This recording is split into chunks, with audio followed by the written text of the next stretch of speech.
इस वीडियो में मैथ्स का जो क्रैश कोर्स होने वाला है उस क्रैश कोर्स का ये फर्स्ट वीडियो है। और ये चैप्टर है लीनियर अलजेब्रा। तो गेट का इस लीनियर अलजेब्रा चैप्टर में जनरली जो आता है वह है matrix. First one is matrix, second one eigen value eigen vector, and third one rank of the matrix system of the equation. This three portion है इसमें, ये थ्री पोर्शन है आपका लीनियर अलजेब्रा में, ठीक है। और ये जो मैं 20 वीडियोस का जो क्रैश कोर्स बना रहा हूँ उसका फर्स्ट वीडियो है ये। तो इस वीडियो में हम ये लीनियर अलजेब्रा चैप्टर को लेके बात करेंगे और इस चैप्टर में जो जो इम्पोर्टेंट टॉपिक है, कहाँ से गेट में क्वेश्चन आता है, सबका डिटेल्स हम आपको क्लियर करेंगे, ठीक है। तो before starting video or before starting please subscribe my channel, share my videos and press the bell icon, that every time whenever I post the video on YouTube you can be notified from it, okay।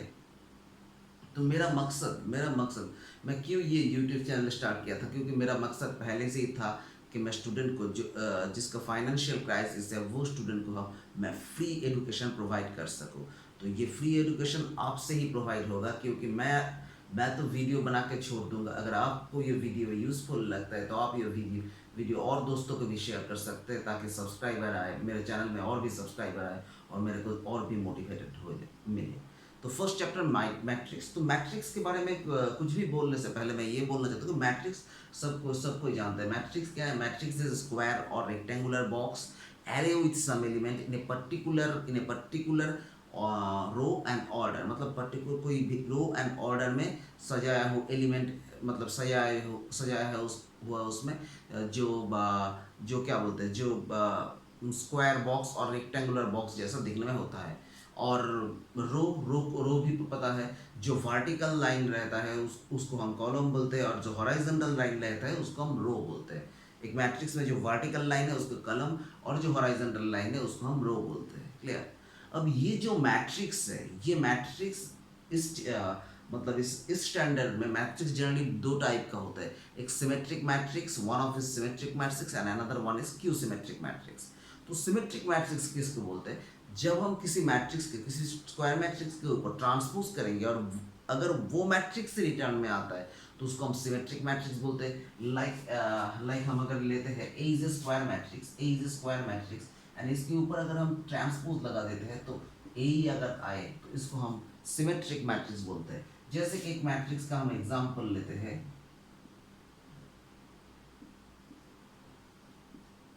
This is a matrix 3x3 order matrix, मतलब 3 row है 3 column है। ये एक square matrix है। Square matrix हम इसको क्यों बोलते हैं? क्योंकि जिस मैट्रिक्स में number of row equal to number of column होता है उसको हम स्क्वायर मैट्रिक्स बोलते हैं। और symmetric matrix, skew symmetric matrix, it is always applicable on square matrix. तो इसके ऊपर अगर हम ट्रांसपोज देते हैं तो ट्रांसपोज देने से क्या हो जाता है, रो कन्वर्ट हो जाता है कॉलम में, और you can convert column into row. So यहाँ पे जो रो है, ये रो अगर कन्वर्ट होता है कॉलम में, मतलब ऐसे आएगा तो ए एच जी ये होगा, इसके बाद एच बी एफ ये होगा, और ये जी एफ सी। तो आप देखिए पहला वाला जो मैट्रिक्स था, मतलब ए जो मैट्रिक्स था, यही आपके पास रिटर्न चला आया। तो इसको आप कैपिटल ए से भी एक्सप्रेस कर सकते हो, ठीक है। तो ये हो गया हमारा एग्जाम सिमेट्रिक मैट्रिक्स। अब जो बात हम बोलने जा रहे हैं वो है स्क्यू सिमेट्रिक मैट्रिक्स। तो ये स्क्यू सिमेट्रिक मैट्रिक्स क्या होता है? सेम थिंग, आप अगर किसी मैट्रिक्स के किसी स्क्वायर मैट्रिक्स के ऊपर किसी स्क्वायर मैट्रिक्स के ऊपर ट्रांसपोज डालते हो और उसके बाद माइनस से आता है तो इसको हम बोलेंगे कि स्क्यू सिमेट्रिक मैट्रिक्स। जैसे कि हम एक एग्जांपल लेते हैं तो और भी आसान होगा। एक एग्जांपल लेते हैं कि A इक्वल टू एक मैट्रिक्स है 0 5 5 0, 2x2 ऑर्डर मैट्रिक्स है, क्योंकि यहाँ पे 2 ठो रो है और 2 ठो कॉलम है, तो 2x2 ऑर्डर मैट्रिक्स है। अगर इस पे हम ट्रांसपोज डाल देते तो 0 5 5 0 के ऊपर भी ट्रांसपोज चला जाएगा, तो रो कॉलम हो जाएगा, तो 0 5 और ये 5 0 हो जाएगा। अगर हम यहाँ से माइनस को कॉमन ले लेते हैं तो बचेगा कितना, 0 5 5 0, मतलब ओरिजिनल मैट्रिक्स तो यही था, that is equal to -a। So A transpose equal to minus है। A transpose equal to minus से मतलब क्या होगा, मतलब आपके पास ये होगा कि आपका जो मैट्रिक्स है, आपका जो स्क्वायर मैट्रिक्स ए है वो क्या है, skew symmetric matrix. So this is the basic conception of symmetric and skew symmetric matrix. Clear. अब अगर देखिए, अब अगर यहाँ पे एक कंसेप्शन को याद रखना बहुत जरूरी है। ये जो कंसेप्शन है, every square matrix can B expressed as a sum of symmetric and skew symmetric matrix. The conception is every square matrix, look on the board, every square matrix can be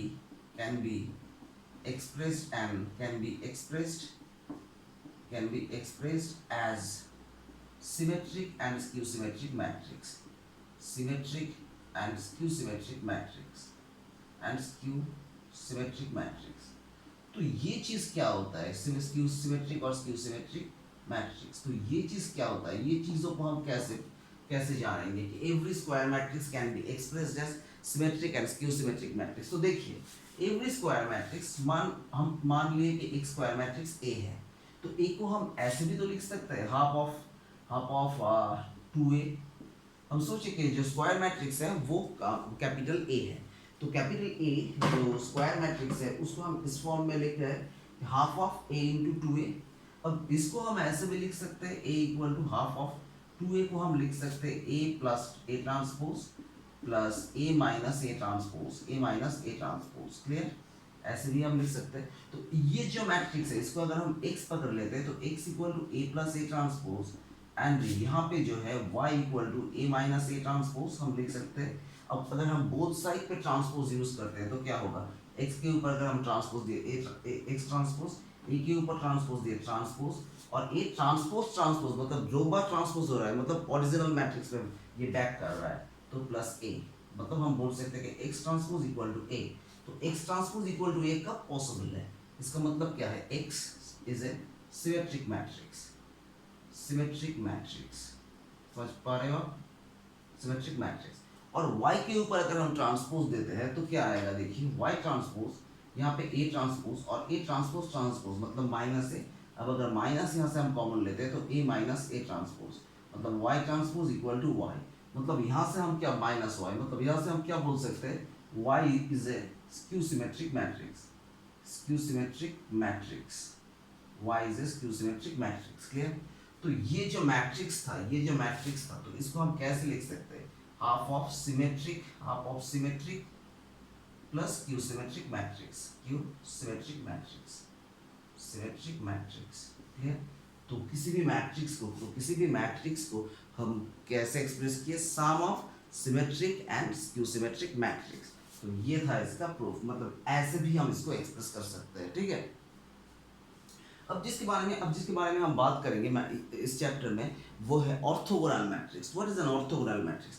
orthogonal matrix ऐसे matrix होता है जो matrix और उसका transpose लगा के जो matrix होता है, अगर दोनों का मल्टीप्लिकेशन करने से आइडेंटिटी मैट्रिक्स बन जाता है तो एक को तब हम बोलेंगे ऑर्थोगोनल मैट्रिक्स। चलिए देखते हैं कैसे होता है orthogonal matrix. Suppose orthogonal matrix, देखिए जैसे ऑर्थोगोनल मैट्रिक्स क्या होता है, जैसे देखिए if A is a square matrix then orthogonal matrix A transpose A equal to I n must be any order हो सकता है। सपोज A अगर वन ऑर्डर हो तो आइडेंटिटी मैट्रिक्स क्या हो जाता है, 0 हो जाता है। n अगर 2 ऑर्डर हो तो आइडेंटिटी मैट्रिक्स 1 0 0 1 हो जाता है। 3 हो तो 1 0 0 0 1 0 0 0 1 ऐसा दिखने में लगता है। ठीक है, तो ये तो आप जानते हो। तो A transpose A equal to I। तो यहाँ पे भी एक क्वेश्चन आता है, और बहुत इंपॉर्टेंट क्वेश्चन है कि डिटरमिनेंट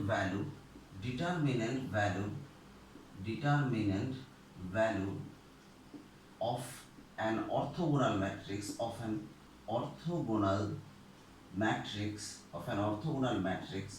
इज +1 और -1।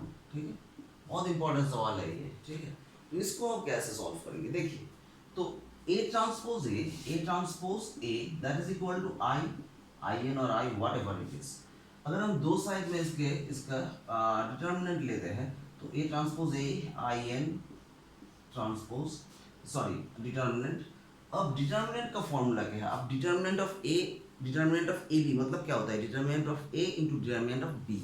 आप शायद जानते हो, तो वो ही हम यहाँ पे अप्लाई करते हैं। तो determinant of A transpose equal to determinant of A, that is equal to, और आई मतलब आइडेंटिटी की मैट्रिक्स के ऊपर अगर आप मॉड मतलब क्या होता है? मॉड मतलब डिटर्मिनेंट। अगर आप डिटर्मिनेंट करते हो तो वैल्यू क्या आने वाला है? वैल्यू आने वाला है 1। तो यहाँ पे आपका आ रहा है 1।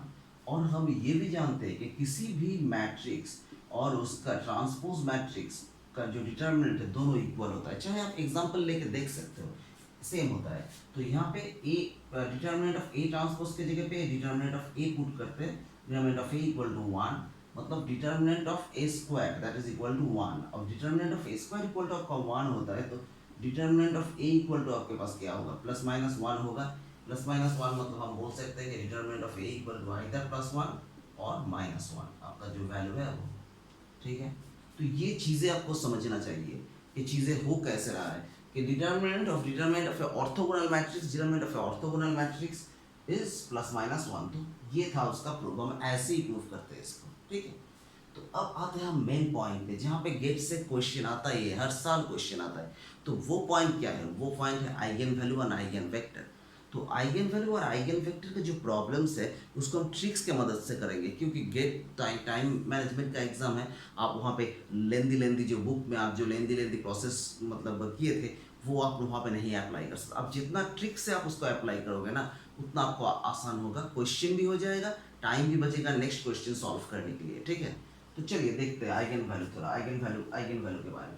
आप लोगों को पता है क्योंकि आप लोग सब बीटेक कर चुके हैं ऑलरेडी, तो फिर भी एक बार बोल देते हैं। तो आइगन वैल्यू निकालने से पहले जो चीज़ के बारे में हमको जानना चाहिए that is called characteristic equation. तो कैरेक्टरिस्टिक इक्वेशन एक बार हम बोल देते हैं। अगर ए इज अ स्क्वायर मैट्रिक्स, ए एक स्क्वायर मैट्रिक्स है, तो इसका कैरेक्टरिस्टिक इक्वेशन क्या बनेगा? इसका characteristic equation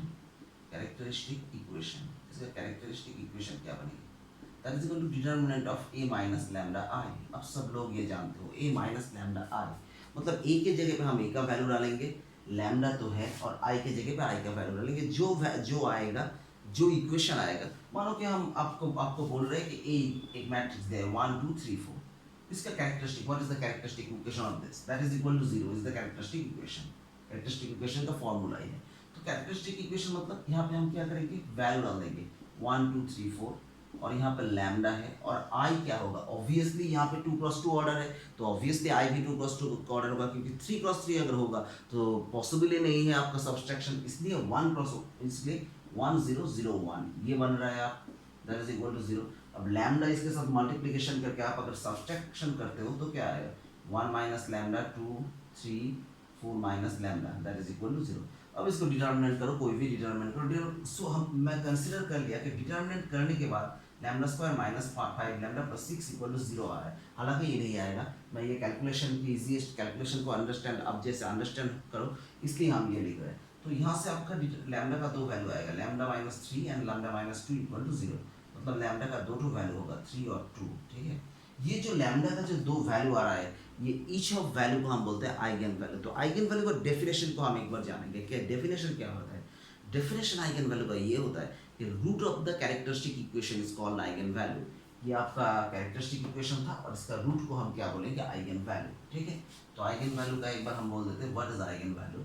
eigen value is eigen value that is root of the characteristic equation.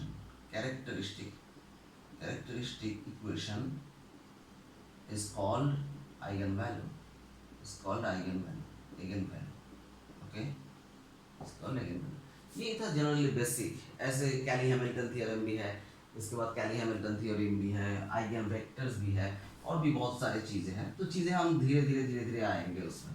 ठीक है, तो कुछ मैथ्स लेके इस चैप्टर को देखते हैं कि क्या क्या मैथ्स आता है यहाँ से। तो एक सेकेंड, 2-3 मैथ्स ले लेते हैं।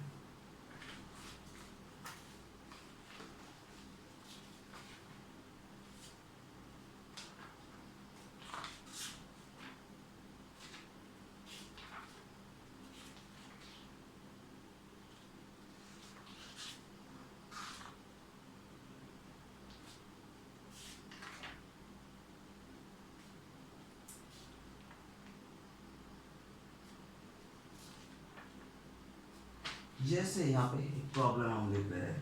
द प्रॉब्लम इज ये CSC डिपार्टमेंट में आया था, two eigen values of a two eigenvalues two eigenvalues of a 3 cross 3 order matrix 3 cross 3 order matrix real matrix 3 cross 3 order real matrix P are 2 plus root over of -1 and 3 okay, full stop. The determinant of P is the determinant of P is okay. इसको आप solve करेंगे। ये CSC gate CSC में आया था 2016 का question है ये। तो इसको हम कैसे सॉल्व करते हैं देखिए। तो CSC 2016 का क्वेश्चन, तो इसको हम कैसे सॉल्व करते हैं। तो यहाँ पे क्या बोला है, two eigen values of a 3 cross 3 order matrix of P is ये। तो डिटर्मिनेंट ऑफ को निकालने के लिए बोला है। तो एक आइगन वैल्यू आपका क्या बन रहा है, 2 प्लस आई, ये मतलब तो आई है, रूट ओवर ऑफ -1 मतलब आई। हम लोग क्लास 11 स्टैंडर्ड में ये किए थे। आई इक्वल टू क्या बनता है, I equal to -1, that is the first perception of imaginary number. So 2 plus I और एक क्या बनेगा 3, ठीक है।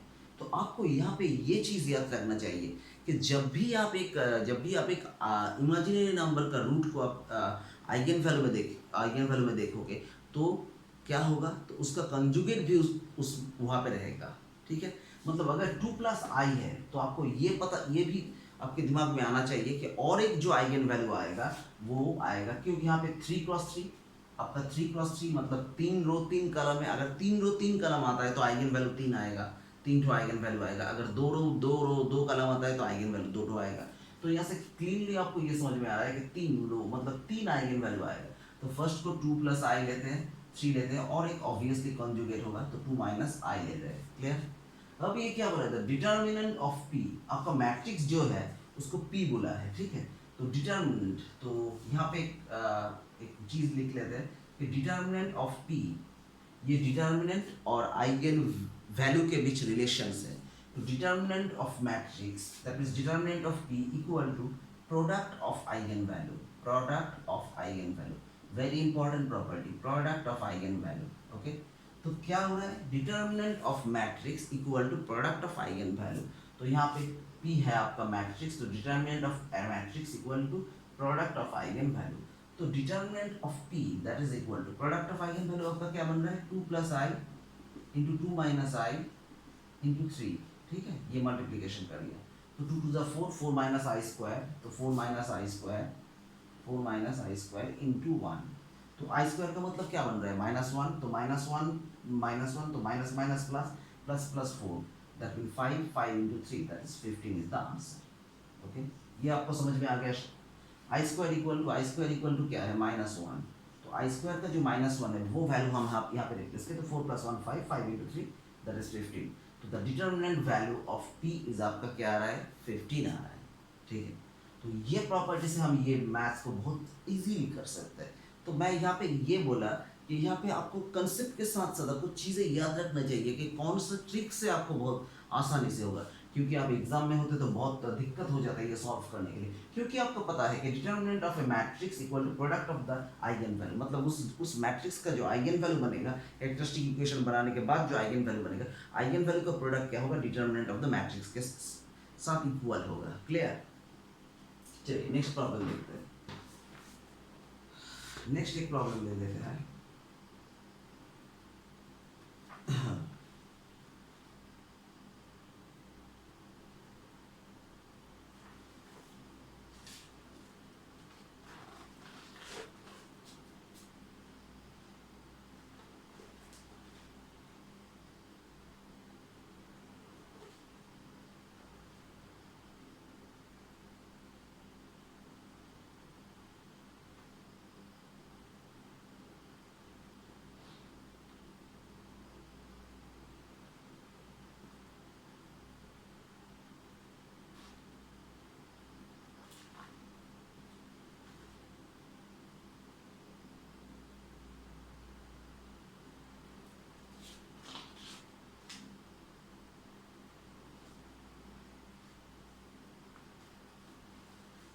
अच्छा, नेक्स्ट जो प्रॉब्लम हमें आपसे ले रहे हैं, बहुत इंपॉर्टेंट टाइप का सवाल है, बहुत इंपॉर्टेंट टाइप का सवाल है। The problem is if A equal to A क्या दिया हुआ है आपको, एक मैट्रिक्स दिया हुआ है और मैट्रिक्स में क्या है 1 2 3 0 4 5 1 2 3 0 4 5 1 2 3 0 4 5 और यहाँ पे है 0 0 1 0 0 1। ओके, अब क्या करने के लिए वो बोला है, then determinant of A inverse is क्या होगा, correct up to 3 decimal place, correct up to 2 decimal place, 2 decimal place। ये क्वेश्चन आपका आया था गेट 2018 मैकेनिकल ब्रांच के लिए आया था, 2018 mechanical branch. Okay, mechanical branch. तो देखिए इसका अप्रोच क्या होगा, तो क्लियरली ये जो मैट्रिक्स दिया हुआ है, आप अगर मैट्रिक्स को अच्छे से देखते हो तो आपको ये पता चल जाएगा कि ये मैट्रिक्स क्या मैट्रिक्स है, अपर ट्रायंगुलर मैट्रिक्स बोलते हैं इसको, अपर ट्रायंगुलर मैट्रिक्स बोलते हैं। ठीक है, ये मैट्रिक्स को क्या बोलते हैं, अपर ट्रायंगुलर मैट्रिक्स बोलते हैं। ठीक है, तो अब हम क्या करेंगे, मतलब कैसे इसको सॉल्व करेंगे, ये चीज़ हमको जानना ज़रूरी है कि हम इसको सॉल्व कैसे करेंगे। ठीक है, तो सॉल्व करने से पहले इसको एक बार सोच लेते हैं कि कैसे सॉल्व होगा ये। तो इसको हम कैसे करेंगे, पहले हम ए का डिटर्मिनेंट निकालेंगे। तो डिटर्मिनेंट जब हम निकाल रहे हैं तो ए का, तो क्या आएगा यहाँ पे, अगर इसको हम फिक्स कर देते हैं तो 4 5 0 1, इसके बाद -2 इसको फिक्स कर रहे हैं तो 0 5 0 1, उसके बाद +3, तो इसके बाद आ रहा है 0 4 0 0। ठीक है, इसको अगर हम सॉल्व करते हैं तो यहाँ पे 4 आने वाला है, यहाँ पे 0 हो जाएगा और यहाँ पे भी 0 हो जाएगा। तो determinant of A equal to आपको क्या आएगा, 4 आने वाला है। और आपको निकलने के लिए बोल रहा है, क्या बोला है, वो निकलने के लिए बोला है डिटर्मिनेंट ऑफ ए इनवर्स, ये निकालने के लिए बोला है। मतलब इसका मतलब आपका क्या हो जाता है, ए इनवर्स डिटर्मिनेंट ऑफ, तो इसको आप कैसे लिख सकते हो, इसको आप 1 बाई डिटर्मिनेंट ऑफ ए भी लिख सकते हो ना, तभी तो ये ए इनवर्स हो जाता है ना। मतलब 1 बाई आप 4 लिख सकते हो, 1 बाई 4 मतलब क्या होगा आपका 0.25, 2 डेसिमल प्लेस तक आपका आंसर। क्लियर। तो नेक्स्ट जो क्वेश्चन आने वाला है, नेक्स्ट जो क्वेश्चन को लेके हम डिस्कस करेंगे, चलिए देख लेते हैं वो नया क्वेश्चन। वो नया क्वेश्चन क्या है इसको हम देख लेते हैं। तो एक नया क्वेश्चन लेते हैं इस चैप्टर से जो गेट्स में आया था, और जिस टाइप का क्वेश्चन गेट में आते भी हैं, तो क्वेश्चन को लिख लेते हैं पहले। तो क्वेश्चन है ये कि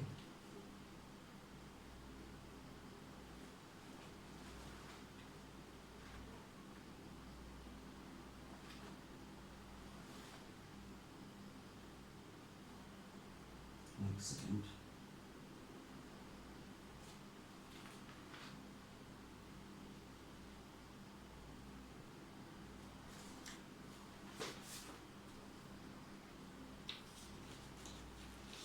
तो क्वेश्चन आपका जो है वो है the value of x, interesting question, the value of x, the value of x for which the value of x for which the matrix A equal to matrix A equal to 3 2 4 3 2 4 9 7 13, और यहाँ पे आपका बन रहा है -6 -4 -9 plus x, that is equal to -9 plus x, that is has 0 as an eigenvalue, is has 0 as an eigenvalue, is as an eigenvalue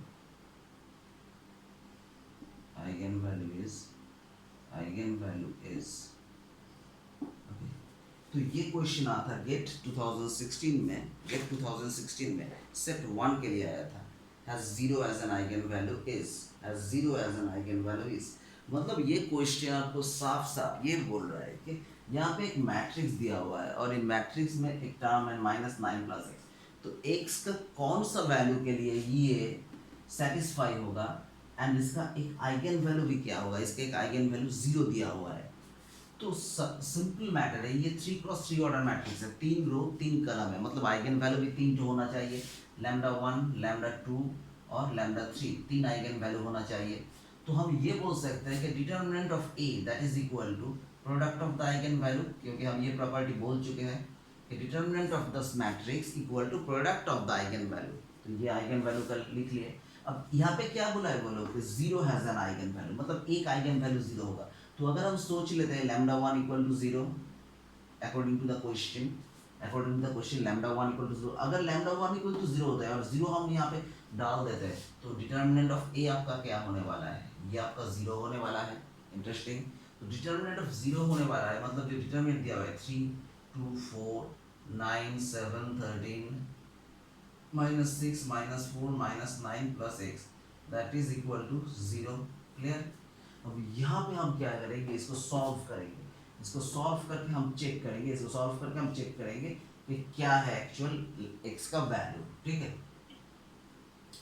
तो इसको हम बहुत आसानी से ही कर सकते हैं, इसको हम बहुत आसानी से कर सकते हैं। कैसे करेंगे इसको, अब सोचिए ज़रा। तो पहले हम इसको क्लीन इसको डिटर्मिनेंट करके आपको चेक करवा देते हैं। तो 3 यहाँ पे 7 13 -4 -9 प्लस x, उसके बाद -2 आएगा, तो 9 -6 9 -6 13 -9 प्लस x, और लास्ट का जो टर्म है वो है 4, यहाँ पे आएगा 9 7 -6 -4 दैट इज इक्वल टू 0। तो आपके पास यहाँ से क्या बन रहा है, 3 -9 7 63 प्लस 7x माइनस प्लस 52 -2, यहाँ से आपका बन रहा है -81 plus 9x -78 plus 78 sorry plus 78, और यहाँ से आपका बन रहा है plus -36 plus 42 that is equal to 0। Okay, that is equal to 0। ठीक है। तो यहाँ से आप अगर कैलकुलेशन करते हो, यहाँ से आप अगर कैलकुलेशन कर लेते हो, तो कैलकुलेशन करने के बाद जो आ रहा है 3, यहाँ से आपका आ रहा है -63, और ये मतलब -11 प्लस 7x -11 प्लस 7x -2, यहाँ से आपका आ रहा है -3 प्लस 9x, और यहाँ से आपका आ रहा है +4, और यहाँ से आपका आ रहा है into 6 that is equal to 0। तो यहाँ से बन रहा है -33 plus 21x plus 6 -18x plus 24 that is equal to 0। तो 21x minus this that means 3x, और यहाँ से आपको मिल रहा है 30 minus 3 30 minus that means -3 equal to that means -3 equal to 0। तो आपका x बन रहा है 3x equal to 3, x equal to आपका 1। तो x का वैल्यू क्या होगा, आपका x का वैल्यू 1 होगा। क्लियर। तो हमको इतना करने का ज़रूरत नहीं था, इतना करने का ज़रूरत नहीं था। क्यों ज़रूरत नहीं था, क्योंकि हम जानते हैं कि डिटर्मिनेंट में जब दो ठो आइडेंटिकल रो और आइडेंटिकल कलम चला आता है तो क्या हो जाता है, डिटर्मिनेंट का वैल्यू 0 हो जाता है। अब देखिए यहाँ पे, देखिए यहाँ पे हम क्लियरली समझ लिए थे 3 2 4। ठीक है। अब अगर 3 को 2 से मल्टीप्लिकेशन कीजिए तो 6 होगा, ये 4 -2 से मल्टीप्लिकेशन कीजिए -6 होगा, -4 होगा, और ये क्या होगा -8 होगा। तो यहाँ पे -6 है, -4 है, और इसको -8 लाने के लिए क्या करना चाहिए था, x के साथ +1 ऐड करना चाहिए था, तभी तो ये दोनों आइडेंटिकल होता। और ये दोनों अगर आइडेंटिकल होता तो determinant of this thing equal to आपका 0 हो जाता, मतलब आपका x इक्वल टू 1 हो जाता। अब बिना ये डिटर्मिनेंट करके ही आप बोल सकते थे कि x इक्वल टू 1 है। क्लियर। तो ऐसे ही होता है, ऐसे ये सब मैथ्स को हम सॉल्व करते, थोड़ा दिमाग लगाना पड़ेगा। ऐसे नहीं कि आप एग्जाम दे रहे हो और आप टेंशन में हो, टेंशन लेना नहीं चाहिए, आपको दिमाग के ऊपर ध्यान देना चाहिए। याद रखना, किसी भी एग्ज़ाम, ज़िंदगी में किसी भी एग्ज़ाम आप दो, पूरा एग्ज़ाम साइकोलॉजिकल गेम है, एक गेम है बस। सिर्फ आपको नार्व के ऊपर कंट्रोल रखना चाहिए। आप अगर नार्व को कंट्रोल कर सकते हो तो आप दुनिया हासिल कर सकते हो। ज़्यादातर स्टूडेंट हम में और जो बेस्ट रिजल्ट करते हैं उनमें कुछ डिफरेंस नहीं है। सिर्फ डिफरेंस है कि वो कूल, वो दिमाग से सोचता है, ठंडे से सोचता है, नार्व को कंट्रोल रखता है, एग्ज़ाम में पेशेंस रखता है। और नार्व को कंट्रोल करने के लिए क्या करना चाहिए, नार्व को कंट्रोल करने के लिए एग्ज़ाम के पहले बहुत अच्छे से प्रिपरेशन लेना चाहिए, थोड़ा मेडिटेशन भी करना चाहिए कि आपका कंसंट्रेशन थोड़ा ज़्यादा हो, डिस्ट्रैक्शन ना हो, फेसबुक व्हाट्सएप से थोड़ा कम मतलब वहाँ से थोड़ा डिस्ट्रैक्शन रहना चाहिए। फेसबुक व्हाट्सअप में थोड़ा कम जाना चाहिए, क्योंकि आप जितना फेसबुक व्हाट्सअप में जाते हो तो आप आपका क्या बोलते हैं, आपका कंसंट्रेशन लेवल थोड़ा डिस्ट्रैक्ट हो जाता है ना। तो ये था आज का वीडियो। अब आप बोलिए कैसे फिर अच्छा लगा या बुरा लगा, कुछ फीडबैक दीजिए। अगर ये वीडियो चलता है, मतलब ये वीडियो अगर मैक्सिमम लोग देखते हैं, तब हम ये सीरीज़ को कंटिन्यू करेंगे। और ये था फर्स्ट वीडियो इस सीरीज़ का, और भी 19 वीडियो आएगा।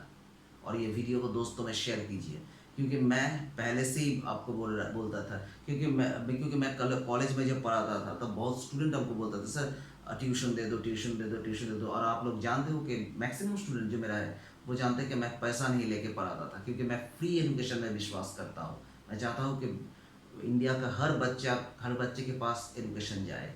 तो मैं तो बहुत छोटा, मैं तो बहुत मामूली हूँ। तो मेरा थ्रू ये यूट्यूब चैनल है जिसके थ्रू से ये पहुँच सकता है, और ये आप ही कर सकते हैं। थैंक यू, बाय, मिलते हैं नेक्स्ट वीडियो पे।